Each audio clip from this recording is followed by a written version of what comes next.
Assalamualaikum warahmatullahi wabarakatuh.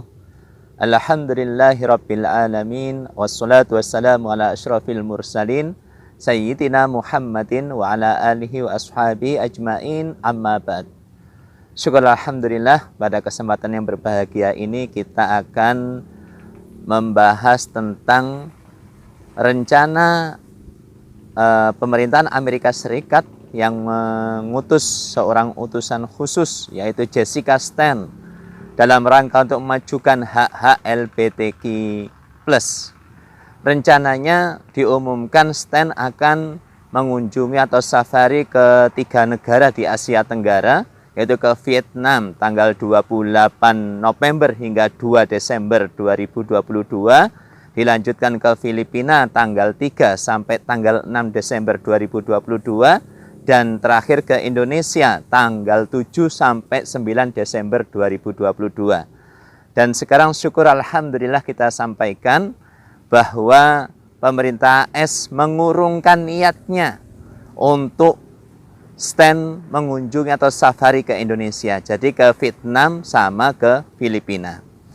Maka para pemirsa Hidup Berkah yang berbahagia, untuk memperkuat penolakan kita kepada gerakan atau program LGBTQ atau LGBT internasional ini, yang sasarannya juga negeri Islam Indonesia sebagai negeri yang mayoritas, negeri terbesar mayoritas muslim di dunia, maka kami menyampaikan beberapa hal. Yang pertama, usaha Amerika Serikat dengan memberikan rencana mengutus Stan ke Indonesia ini adalah usaha yang sistematis sebagai upaya untuk menormalisasi hak-hak kaum pelangi atau kaum LGBT, lesbian, gay, biseksual, transgender, dan orang-orang yang tidak mengekspresikan seksualnya secara jelas, laki-laki atau perempuan.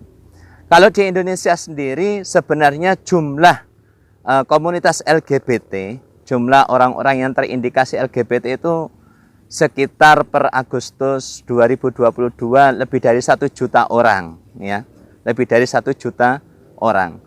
Kalau kemudian tahun 2018 di Sumatera Barat itu paling besar, sekitar 18.000 orang yang terindikasi gay, lelaki suka sama lelaki atau homoseksual.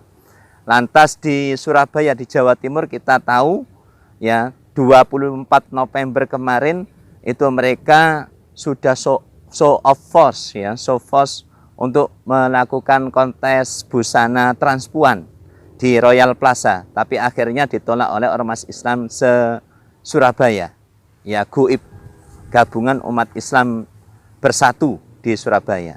Nah, ini menunjukkan bahwa di Indonesia sendiri itu komunitas LGBT ini sudah sangat memprihatinkan. Bahkan di RKUHP 24 November 2022 yang terdiri atas 642 pasal, dari ratusan pasal itu tidak ada satu pasal pun yang memasukkan LGBT sebagai tindak pidana.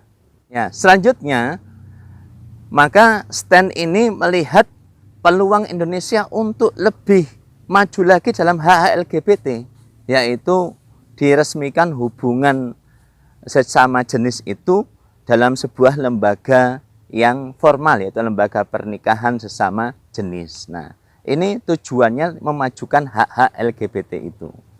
Nah, yang berikutnya, yang kedua, sesungguhnya LGBT ini adalah penyimpangan seksual yang sangat mendasar. Karena berdasarkan keberadaan Indonesia sebagai negeri muslim terbesar, tentu keberadaan penyimpangan LGBT ini adalah sesuatu yang bertentangan dengan ajaran Islam.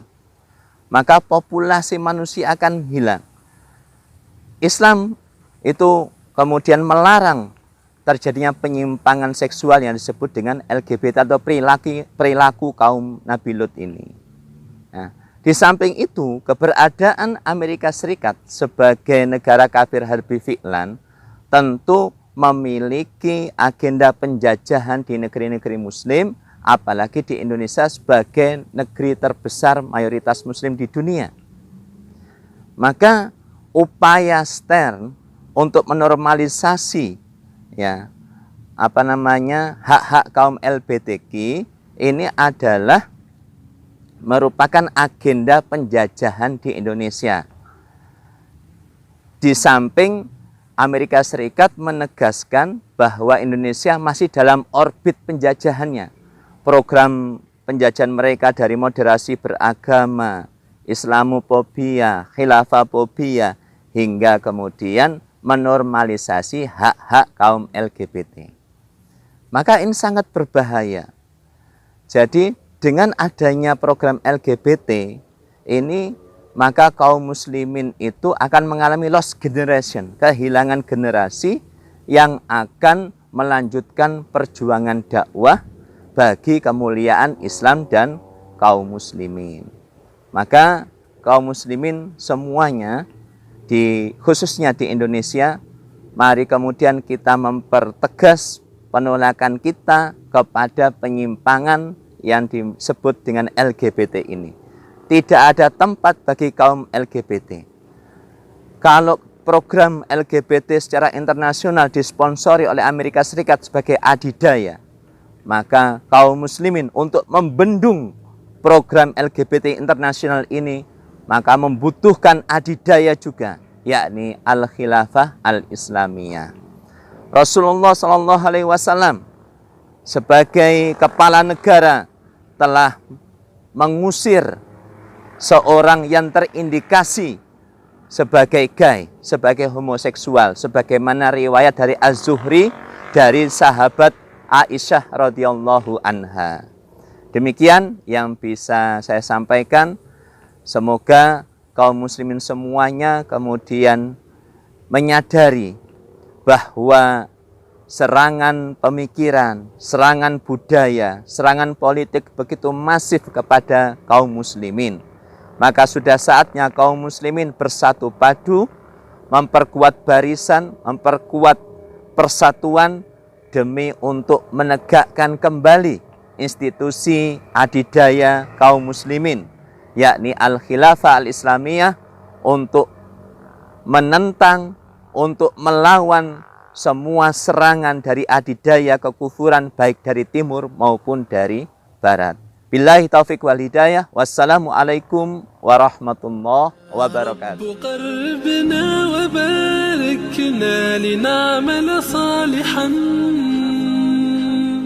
في يدي رسالة التغيير